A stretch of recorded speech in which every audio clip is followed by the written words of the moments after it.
Woke up in the morning, check the charts like it's a habit. Bitcoin hitting numbers got me feeling like a magnet. Ethereum's on fire, gas fees through the roof. DeFi got me yielded, I'm stacking up the proof. Crypto bulls, we rising up, never gonna fall. Crypto bulls, stacking up, answering the call. So hello everyone, welcome to Crypto Bulls. मैं हूँ Rishi Srivastava and it's time for the crypto news. हमेशा की तरह हम बात करेंगे latest crypto updates, क्या news है ब्लॉकचेन से रिलेटेड, क्रिप्टो से रिलेटेड, फाइनेंशियल मार्केट से रिलेटेड। तो लेट्स बिगिन विद इट। तो सबसे पहले इक्विटी मार्केट देख लेते हैं। तो जो अमेरिकन इक्विटी मार्केट है वो मार्जिनली इन रेड है एंड वही सेम केस सेम सीन हम बाकी इंडाइसेस के साथ अक्रॉस द ग्लोब हम देख सकते हैं। सिर्फ इंडियन इंडाइसेस है जो निफ्टी एंड सेंसेक्स है वो थोड़ा बहुत ऑलमोस्ट 1% के आसपास इन ग्रीन में क्लोज हुआ है, लेकिन majority of the other indices चाहे वो एशियन, यूरोपियन, अमेरिकन, वो सारे इन रेड क्लोज हुए हैं। अगर मैं क्रिप्टो मार्केट की बात करता हूँ तो क्रिप्टो मार्केट में हाल कैसा है। जो ओवरऑल मार्केट कैप है वो आज थोड़ा सा डाउन है, 0.7% डाउन है, गिर के 2.55 ट्रिलियन हो चुका है मार्केट कैप। जो फियर एंड ग्रीड इंडेक्स है वो अभी न्यूट्रल ही है and I would agree with it, because जो मार्केट जिस तरह से रिएक्ट कर रहा है या जिस तरह से चल रहा है ऐसा नहीं लग रहा है कि मार्केट में अभी भी मार्केट ने अभी तक एक कोई पर्टिकुलर डायरेक्शन पकड़ा है, क्योंकि मार्केट कभी कभी इन ग्रीन में स्विंग कर रहा है तो कभी इन रेड स्विंग कर रहा है। तो बस पेंडुलम की तरह एक बार इस तरफ एक बार उस तरफ, एज सच मार्केट ने अभी तक कोई डायरेक्शन नहीं पकड़ा है। और हमको ये क्लियरली हमको ये थ्रू आउट द टाइम दिखेगा। हमने पिछले एक हफ्ते से भी ज़्यादा, आई थिंक पिछले एक महीने से, स्पेशली जब से वॉर चालू हुआ है उसके बाद से जब पॉजिटिव न्यूज़ निकल के आता है, सीज़ फायर का न्यूज़ हो गया, पीस डील की बात निकल के आता है, जब ऐसे न्यूज़ निकल के आते हैं तो मार्केट थोड़ा बहुत इन ग्रीन में चले जाता है। लेकिन जैसे ही वो पूरे जो न्यूज़ है वो रिवर्स हो जाता है, जिस तरह से ट्रम्प अपना ऊनो रिवर्स खेलते हैं, उसके बाद मार्केट पूरा गिरने लगता है। एंड वही चीज़ हमको पिछले कुछ हफ्तों से ही वही चीज़ हमने बार बार देखा है। तो आप स्क्रीन्स पे देख सकते हैं सारा जो टोकन्स है, कौन से टोकन्स है, कितने क्या प्राइस एक्शन है उनका, उन सब पे आप देख सकते हो। तो गुड। तो मार्केट में मार्केट में एज सच ऐसा कुछ खास है नहीं, बस market wait and watch mood में ही है ऐसा मैं कहूँगा, क्योंकि मार्केट में जब तक एक क्लियर डायरेक्शन मार्केट नहीं पकड़ता है तब तक कुछ भी कहना अभी मुश्किल है। तो न्यूज़, तो पहला न्यूज़ है तो न्यूयॉर्क के एक अटर्नी जनरल ने न्यूयॉर्क के, उन्होंने काफ़ी सारे क्रिप्टो एक्सचेंजेस, कॉइनबेस हो गया, जेमिनाई हो गया, अगेन और अदर प्रेडिक्शन मार्केट्स पे भी एक लॉसूट फाइल किया है, क्योंकि आपको पता है प्रेडिक्शन मार्केट्स अभी रेगुलेटेड नहीं है, उनका कोई एक clear set of rules and regulations नहीं है। तो जिसके वजह से क्या होता है, ये पता नहीं कि ये CFTC के अंडर आएगा या SEC के अंदर आएगा या कौन से रूल्स फॉलो करेंगे, उसका भी थोड़ा बहुत अनसर्टिनिटी है, वो जो रूल्स है वो अनक्लियर है। तो इस वजह से जो न्यूयॉर्क, ये अनक्लियर रूल्स होने के बावजूद भी ये जो एक्सचेंजेस थे उन्होंने प्रेडिक्शन मार्केट्स ऑपरेट किए थे उस रीजन में, एंड इस वजह से उन पे एक लॉसूट फाइल किया गया है। एंड एग्जैक्टली तो CFTC ने तो कहा है कि ये जो एरिया है वो उनके, ये जो सेक्टर है वो उनके अंडर आता है, तो उनका अथॉरिटी बनेगा तो उस पे वो लोग काम करेंगे। एंड प्रेडिक्शन मार्केट्स जो अभी अनरेगुलेटेड सेक्टर है, अनरेगुलेटेड प्लेटफॉर्म है, उस चीज़ को with time in coming few months और प्रॉबली ईयर्स उसको जो है रेगुलेट करेंगे। एंड उसके बाद, क्योंकि देखा जाए तो ये सॉर्ट ऑफ एक गैम्बलिंग ही है, अगर आप मानो या ना मानो, अग्री करो या ना करो, ये सब हमको क्लियरली दिख रहा है, क्योंकि इसमें आज सच कोई नॉलेज की ज़्यादा ज़रूरत नहीं है, आप किसी भी चीज़ पे बेट ले सकते हो, तो पूरा इट्स सॉर्ट ऑफ गैम्बलिंग। तो आप मेरे को बताइए कि आप क्या सोचते हैं इसके बारे में। एंड तो कॉइनबेस ने 25 परपेचुअल कॉन्ट्रैक्ट्स, फ्यूचर कॉन्ट्रैक्ट जो है वो सस्पेंड कर दिया है। उसमें ENS जो कि इथीरियम नेम सर्विस हो गया, रेडियम हो गया, STX, SNX, काफ़ी सारे 25 जो टिकर नेम्स या टोकन है उनके जो परपेचुअल फ्यूचर कॉन्ट्रैक्ट्स है उसको जो सस्पेंड कर दिया था। परपेचुअल कॉन्ट्रैक्ट्स मैंने आपको पिछले कुछ वीडियोस में आई थिंक कुछ वीडियोस पहले बताया था। अगर आपको फिर भी नहीं पता है तो आप नीचे कमेंट कर सकते हैं, पूछ सकते हैं, मैं उसको ऑफ कोर्स आपको एक वीडियो बना के समझा दूंगा कि परपेचुअल कॉन्ट्रैक्ट्स क्या होते हैं, फ्यूचर ऑर्डिनरी या नॉर्मल फ्यूचर कॉन्ट्रैक्ट्स क्या होते हैं, वो आप समझ जाओगे। तो एक्चुअली हुआ क्या है, तो कॉइनबेस ने क्यों ऐसा किया। तो कॉइनबेस कोशिश कर रहा है कि जो डेरिवेटिव्स मार्केट है उसको अच्छे से रेगुलेट किया जाए, हाई क्वालिटी बनाया जाए। तो इसी चीज़ के लिए हाई क्वालिटी यानी अच्छा लिक्विडिटी हो, अच्छा मार्केट क्वालिटी स्टैंडर्ड्स हो, उन चीज़ों पे जो है कॉइनबेस उन उस लेवल पे जो है कॉइनबेस ऑपरेट करना चाहता है, अपना डेरिवेटिव्स मार्केट को उस लेवल पे ऑपरेट करना चाहता है।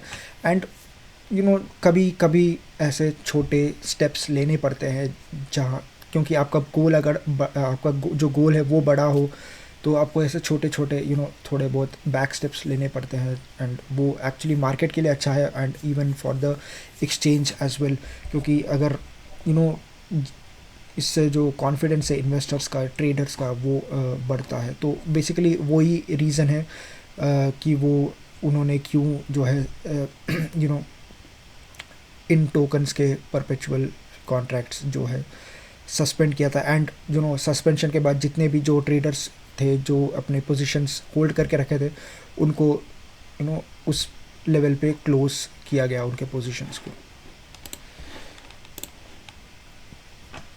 तो अब शायद हम जल्द ही जापानीज़ गवर्नमेंट बॉन्ड्स को हम ब्लॉकचेन पे आता हुआ देख सकते हैं। तो अप्रैल 20 को यानी कल के दिन जापान के बड़े बड़े जो फाइनेंशियल इंस्टीट्यूशंस है उन्होंने एक ट्रायल चालू किया है, जहाँ बड़े बड़े institution Mizuho financial group, Nomura Holdings and Japan Securities Clearing Corporation, कुछ बड़े बड़े जो इंस्टीट्यूशंस है उन्होंने रिसेंटली एक प्रूफ ऑफ कॉन्सेप्ट लेके आए हैं, वो जहाँ पे वो लोग जो जापानीज़ गवर्नमेंट बॉन्ड्स है उनको ब्लॉकचेन पे लेके आया जाएगा। एंड ये अभी एक ट्रायल रन वो लोग करने वाले हैं। इसका अनाउंसमेंट उन्होंने एक्चुअली लास्ट ईयर दिसंबर में किया था, लेकिन अब वो चाहते हैं कि 2026 में इस चीज़ को टोकनाइज किया जाए। एंड इस डायरेक्शन में उन्होंने अपना काम जो है चालू किया है। एंड वो आई वुड से फ्यूचर जो सारे गवर्नमेंट्स है वो धीरे धीरे टोकनाइजेशन की तरफ बढ़ रहे हैं। इससे टोकनाइजेशन के काफ़ी बेनिफिट्स भी है एंड उसके थोड़े जो है नेगेटिव कॉन्स भी है। तो वो अगर आपको अगेन टोकनाइजेशन के बारे में और जानना है तो आप मेरे पिछले वीडियोस भी देख सकते हो या फिर आप अगेन कमेंट कर सकते हो। तो मैं आपको हर एक टॉपिक के ऊपर अब जब आप क्वेश्चन पूछोगे तभी मैं आपको आंसर दे पाऊँगा, वरना मैं ये अज्यूम करके चलूँगा कि आप सबको उस चीज़ के बारे में या वो कॉन्सेप्ट अच्छे से पता होगा। तो वो अभी टेस्ट कर रहे हैं एंड शायद जल्द ही उस चीज़ को हम रियल लाइफ में इम्प्लीमेंट होता हुआ भी देख सकते हैं।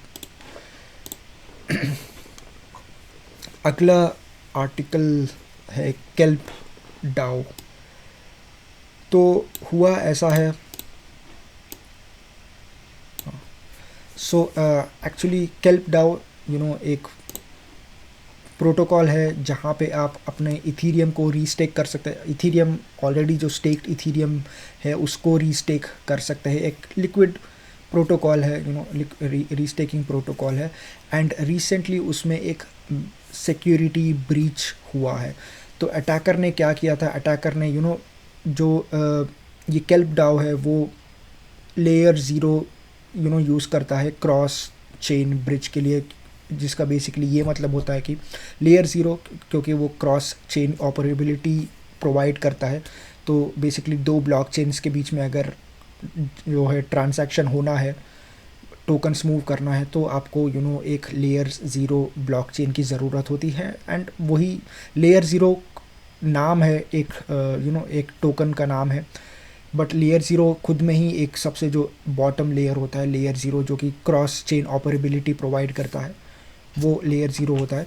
एंड जो ये लेयर ज़ीरो है वो वही काम करता है, तो मतलब एक प्रोटोकॉल भी है लेयर ज़ीरो, एंड अगेन एक ब्लॉकचेन लेवल भी है लेयर ज़ीरो।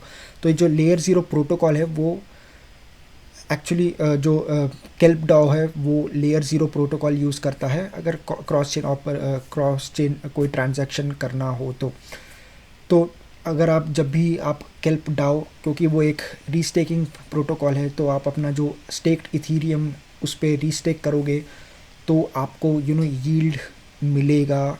एंड आपको यील्ड तो मिलेगा ही, लेकिन उससे पहले आपको एक स्टेक्ड या रीस्टेक्ड इथीरियम टोकन भी मिलेगा जो जो केल्प डाओ पे है RS ETH, तो वो आपको देता है, आपको मिलेगा। एंड आप जाके कहीं और यूज़ कर सकते हो ऑन इथीरियम ब्लॉकचेन कहीं भी, क्योंकि वो इथीरियम का ही एक प्रॉक्सी होता है। तो हुआ ये था कि जो अटैकर था उन्होंने समहाउ मैनेज किया, एंड उन्होंने जो लेयर ज़ीरो का एक वल्नरेबिलिटी यूज़ करके ब्रिज को जो लेयर ज़ीरो है उसको ये चीज़ करने पे ट्रिक किया कि वो जो एक्चुअली इथीरियम कैसे इथीरियम अगर आपको जब स्टेक करोगे तभी आपको जो है टोकन्स मिलेगा, राइट, जो रीस्टेक्ड टोकन्स होगा तभी मिलेगा। तो उन्होंने जो अटैकर था उसने किया क्या था, उसने ब्रिज को ट्रिक किया, जो कि लेयर ज़ीरो जो ब्रिज है उसको ट्रिक किया into releasing almost 116,500 RS tokens, जिसका वैल्यूएशन समवेयर जिसका वर्थ समवेयर अराउंड $300 मिलियन है, जहाँ पे अटैकर ने कोई रियल डिपॉजिट नहीं किया, जो कि बेसिकली इथीरियम टोकन का जो है डिपॉजिट नहीं किया, लेकिन उसने लेयर ज़ीरो जो ब्रिज है उसको ट्रिक किया कि वो 116,500 जो है इथीरियम के जो RS इथीरियम के जो टोकन्स है वो रिलीज़ करे।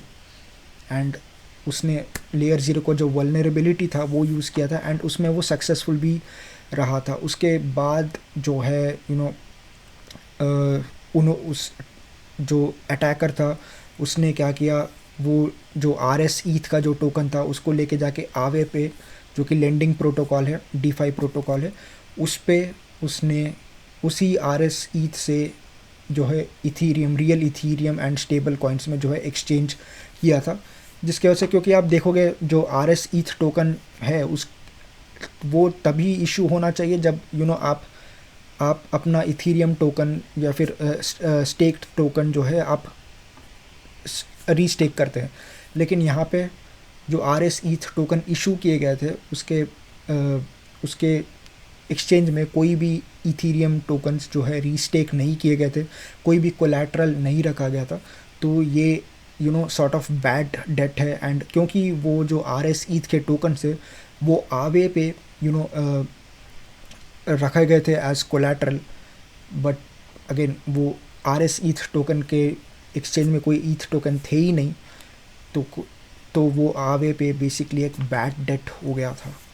तो एंड इसी वजह से केल्प डाओ में थोड़ा बहुत हंगामा मच गया था। आर्बिट्रम सिक्योरिटी काउंसिल ने भी ऑलमोस्ट 30,000 इथीरियम टोकन जो है वो फ्रीज कर दिए थे जो स्टोलन फंड्स थे उसमें से। एंड अभी उस पर काम चल रहा है, फाइंड आउट करने की कोशिश कर रहे हैं कि कौन था अटैकर, कि ऐसे हम जो फंड्स है उसको वापस ला सकते हैं।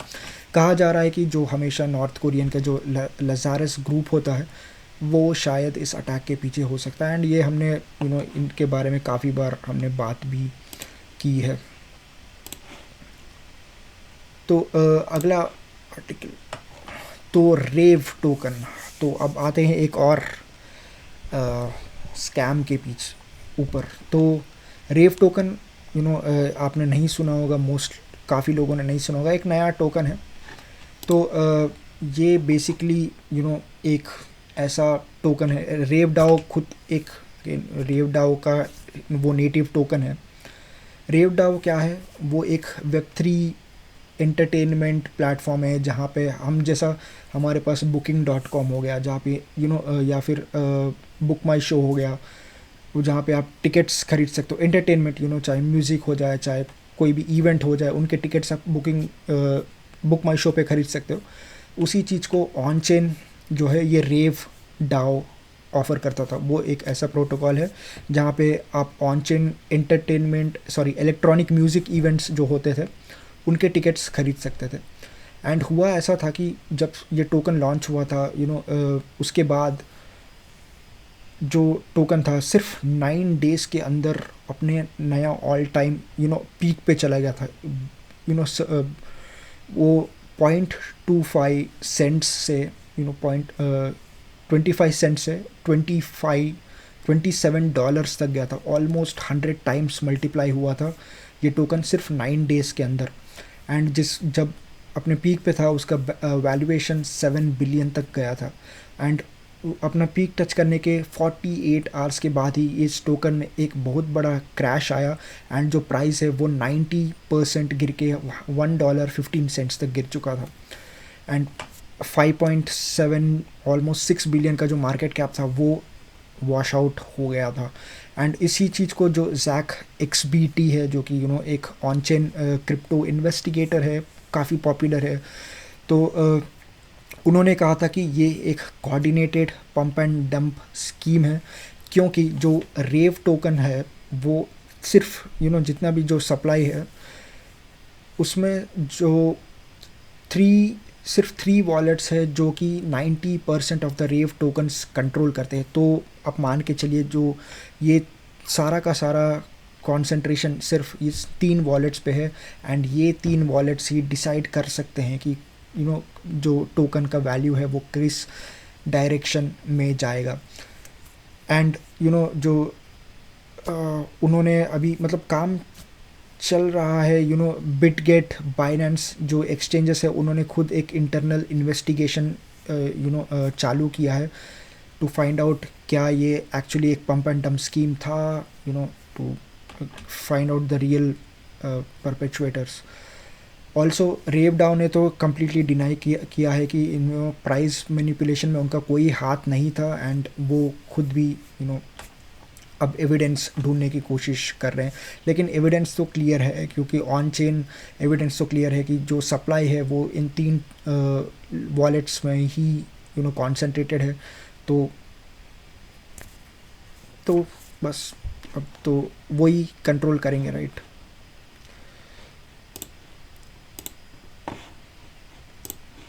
एक और टोकन के बारे में बात करते हैं, एस्टेरॉयड शीबा। तो 2024 में आई गेस एक 2024 में एक स्पेस शटल जाता है जिसका नाम है पोलारिस डॉन। एक स्पेस शटल जाता है इनटू द स्पेस, जहाँ पे एक शीबा इनू का प्लश टॉय यूज़ किया जाता है as a zero gravity indicator. Shiba Inu का जो प्लश टॉय होता है, अगर जब स्पेस में होते हैं तो ग्रेविटी नहीं होता है, तो वहाँ पे अगर आप ज़ीरो ग्रेविटी में जो वो टॉय होगा वो फ्लोट करेगा।